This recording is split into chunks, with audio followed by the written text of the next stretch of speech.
self-nurturing tips for wintertime. Now, I live in England. January and February are a month typically when we have our coldest weather of the year. The nights are long, the evenings come in all too quickly, and it's usually dark when we wake up in the morning to go to work. Yikes.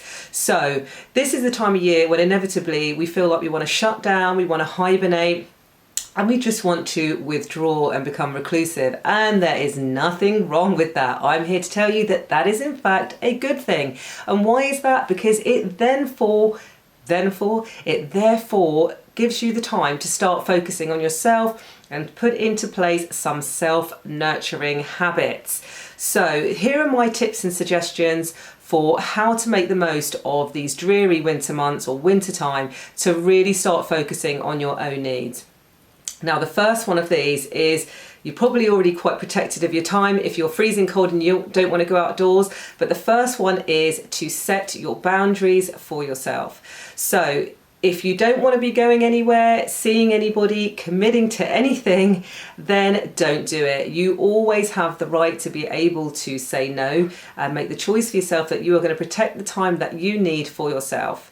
Now, it's up to you to determine how much the time that is. So whether it's on a daily basis, if you have a family and you've agreed with your family that you need to have 15 minutes a day child-free, then that is setting a boundary for yourself. That is protected time. It might be that every week you know that you need to go to the gym, or you want to go to a class or go and do an activity that is once a week, twice a week, 3 times a week, and that you're going to go and do that. Or it might be that once a month, you want to go out on a walk on your own or with friends, or you want to have a spa trip or a beauty treatment, and it could be an annual one for yourself. But it needs to be something that you really get written down, agree with anybody else who's in your circle of life that needs to be in agreement. So if you need to arrange childcare or someone needs to be looking after the dog, sort that out and get it in the diary, make it non-negotiable time so that going forward you know that it is a guarantee for you.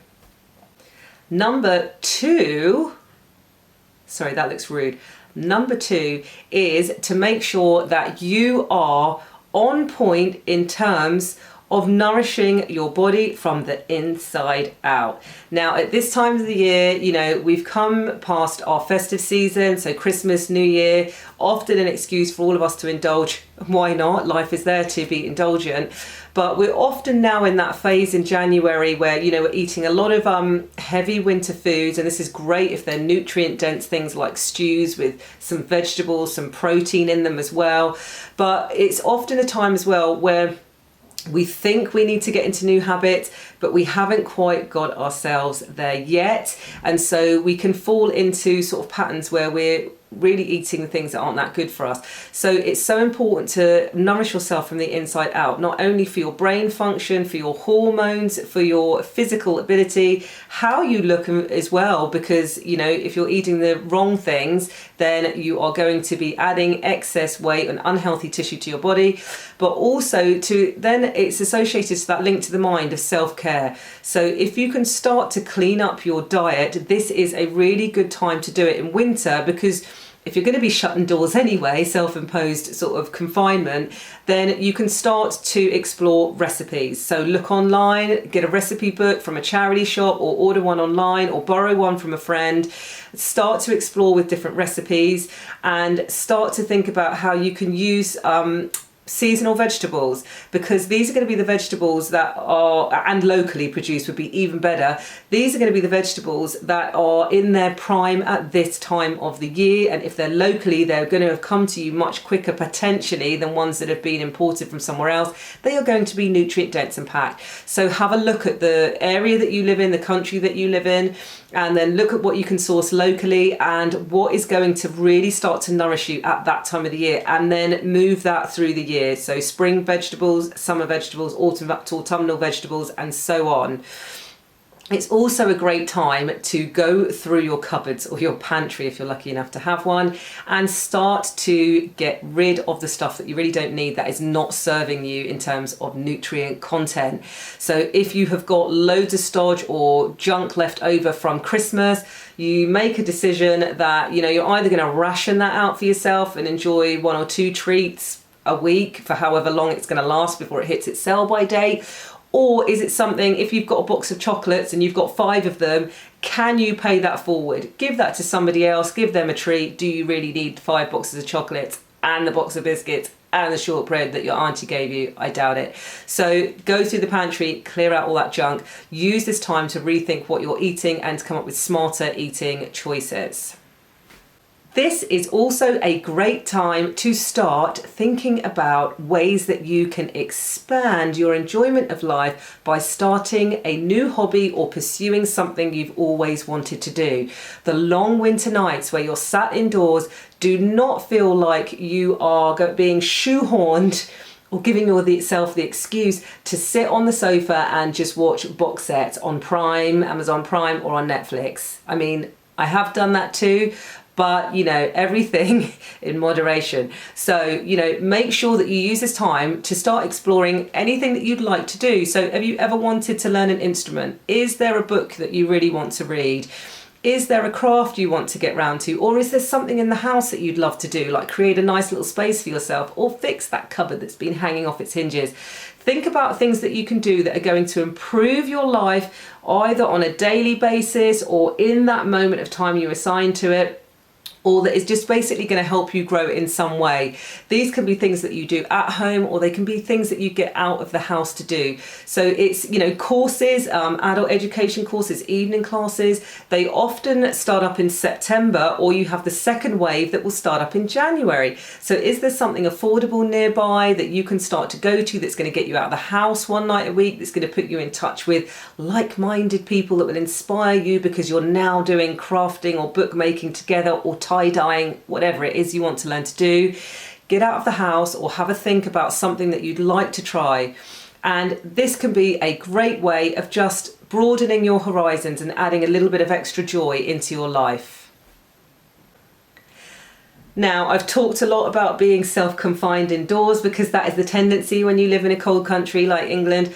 But what I'm going to tell you to do is don't let that be the go-to or the norm or the expected behaviour, because in fact, winter can be a lovely time to get outdoors and explore the local countryside or areas around you that really just allow you to appreciate the change of seasons, or especially if you live in somewhere that's seasonal, or just appreciate the outdoors. So for example, you could be going on a hike, you know, a nice winter walk somewhere, corral some friends into it, get some family to come along, you know, tag on to at the end of it an incentive to go and have a pub lunch or try some local cider somewhere, and you're more likely to get more of your friends turn up and go with you. But you know, go out and enjoy it and see the difference out there in the terrain, in the, you know, the trees, in the foliage, in the wildlife and nature that you see or don't see, more likely at this time of the year. But don't let it be something that hems you in. You can also do not only by doing physical things like walks, but you can also just be getting out by going around and seeing friends. So rather than just staying in your own house, you know, go out to a friend's, arrange, or, you know, get a little group of you, you know, where you do entertainment maybe once a week at someone else's house, and then the next one takes it on, then the next one. You could do a potluck so that nobody has to really think too much about food, or just go over for tea and a catch up, you know, coffee and a catch up, or meet friends out somewhere if you want a space that's outside your own homes, so you don't have to feel like you've got to tidy up first, right?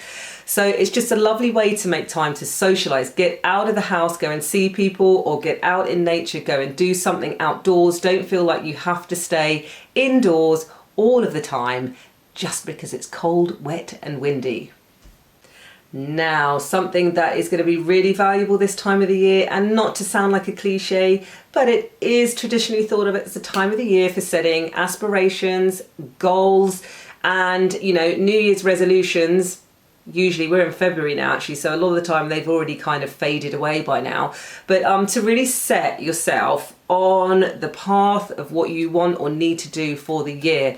Now, this is something I fully believe that you should be doing at any time throughout the year and revisiting regularly and reviewing, and I've got a whole lot of content on that. But really important about goal setting is when you're having quiet times in your life, it's the perfect time to reflect. Reflect on what has gone before. Really take stock of where you are in your life now, no matter what that's about. So that could be about, you know, your relationships, your career, your health, your lifestyle, your finances, anything you like, okay? Your hobbies even. So think about where you are at with it, you know, how far you have come, celebrate where you are at, even if you're at the starting point, because just sitting down and thinking about it is a positive. That's something to be celebrated. And then start to think about where you want to get to and start to plot the points out to allow you to get there throughout the year. And as I said, this is something really important to do, and there is actually a whole craft to goal setting, but this is the perfect time of year to be doing it. So have a think about how you want to sort of supercharge and laser focus your way to get to your aspirations, and what the help or the resources or the time, the equipment that you need along the way to get you there. It's the perfect time to be doing it, to be setting a plan, to be setting time-stamped targets on yourself, to start taking steps. So really no excuses. You know, if you're sat in not doing much in winter, this is a great time to start creating a plan for yourself. Wonderful way to move forwards. So I hope you've enjoyed this video. This was just 5 quick and easy tips as to how to make the most of these winter months to just really start to self-nurture and do things for you that is going to allow you make the most out of your time in winter, and in fact your daily life and the year ahead. So I hope you found some good tips. Let me know what worked for you, what were good suggestions for you, and in fact what you've already put in place or what you're going to put in place, because accountability is so important.